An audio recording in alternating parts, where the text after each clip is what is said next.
So as the Trump administration tries to keep its agenda in the spotlight, as opposed to the investigation over Russia, with former FBI Director James Comey set to testify later this week, just as the president kicks off this big infrastructure push. Well, that plan begins today with the air traffic control plan I just told you about, ends with a speech at the Transportation Department on Friday. The complaint from the White House is that the media are ignoring the president's accomplishments. Joining us now to talk about that, Judy Miller, Pulitzer Prize-winning investigative reporter, author, and Fox News contributor. Franco Ordonez is White House correspondent for McClatchy. Franco, are you guilty? Do you ignore what the president is actually accomplishing on behalf of the American people? Well, thanks for the opportunity to answer that question. I would quibble with some of those comments from Kellyanne Conway. We have two people who are covering the air traffic control announcement today. Our whole chain of 30 newsrooms are eager for more information about the infrastructure plans that Trump has. I do think it's a little bit a matter of degrees. Look, the Russia investigation, Comey's hearing, these are issues that just can't be ignored. I have a hard time believing that Kellyanne Conway expects that we won't cover those things very diligently. I think this is a part of an offensive that the White House is going on. And, you know, it's a valid one to raise those issues. Of course, those take up a lot of oxygen, but these are the issues of the day. Trump's tweets reflect that. Judy, in your view, I mean, are the Russia and Comey investigations, are they sucking all of the oxygen out of the room? Well, they're also competing for space with Donald Trump's own tweets and his own apparent efforts to undermine his own administration and agenda. I mean, every time poor Kellyanne Conway and Sean Spicer try and refocus press attention on something that the White House is actually doing, Donald Trump comes out and undermines what they're saying. For example, Sean Spicer, when he said, this is not a Muslim ban, this is not a travel ban, and then the president tweets he wants his travel ban and he doesn't even like the watered-down one that Jeff Sessions, his attorney general, is proposing. I mean, what are we supposed to do? Are we not supposed to cover that? Yeah. But the president complains that, you know, that these side issues, I mean, there's been no hard evidence, frankly, that the Russians colluded with anybody inside the White House. But there's so much speculation in the media, Franco. The president complains that there is all of this smoke and no real fire there.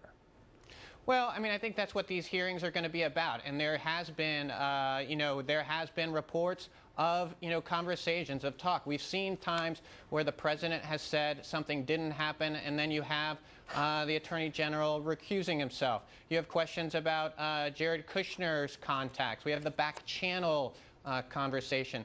These are all issues that, I think the public wants to know about, deserve a greater airing. And, that's why there's such great interest come Thursday, when the former FBI Director Comey speaks. I mean, this is going to be must-watch viewing.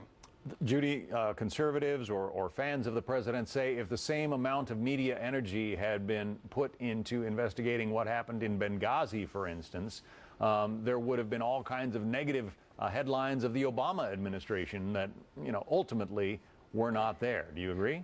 Oh my gosh, John. I mean, poor Trey Gowdy and his endless investigation and all of the hearings and Hillary Clinton's hours and hours of testimony and a story that went on and on and on and ultimately produced nothing. No, I don't think these are comparable situations at all. Well, obviously, Kellyanne Conway, the president's advisor, sees it differently. Here she is on media coverage. This White House will continue to be on offense and defense, and offense includes shaming people or guilting them or telling them to be responsible by covering things like the infrastructure investment. What about last week? Secretary of the VA, David Shulkin, announced a new hotline here for veterans at the White House. These veterans can call in. It got very little coverage because it's a positive. But you know what, folks? The opposite of negative coverage is not just positive. The opposite of negative is relevant. And I am duty-bound to make sure that the American people are hearing all the positive things that are happening here on their behalf. But is it just, Franco, that, privatizing air traffic control is just not as sexy as, say, Russian spies, you know, kind of worming their way into the administration?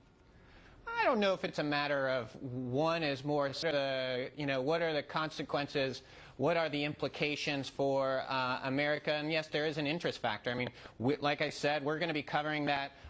We're going to be covering the, you know, the president's talk in the East Room. You guys are going to cut away to this. These are important issues. We want to hear from the President of the United States as they talk about it. But again, even his own tweets, he's tweeting out about these issues. He's using his own words to kind of stoke the fire. You know, we're as interested, he's as interested. I can assure you that the president is going to be as glued to his television watching those hearings, the Comey hearings, as the rest of us are. Jared Kushner, the president's son-in-law, Judy, who has clearly become a focus of this Russia investigation because of his meetings with, you know, high-level officials from a bank that is wholly owned by the Russian government. And when you see Jared Kushner walk into the room, you know, all of a sudden it seems like there's this dark cloud hanging over his head when nothing has really been proven. There's all kinds of speculation out there and stories in the press, but there's absolutely nothing so far that says that he did anything wrong. Well, that's true. And there is no evidence, as we've said again and again in the press, that is, fair-minded reporters have said there is no evidence that Donald Trump or anyone in his administration colluded with the Russians to affect our election. But the fact of the matter is this is an overly important issue for this country. We must get to the bottom of this. And therefore, I think the press focus on Mr. Kushner and the fact that he forgot to report several of these meetings with the Russians is automatically suspicious. And how do we know this? We know this from press leaks, from press investigations, not because the administration has been forthcoming about the meetings that it's had and the contacts that it's had. It's drip, drip, drip, leak, leak, leak. The White House complains about the leaks, but the fact of the matter is it has only itself to blame. Well, and one of the issues, too, Franco, is that there are an awful lot of staff jobs unfulfilled at the White House.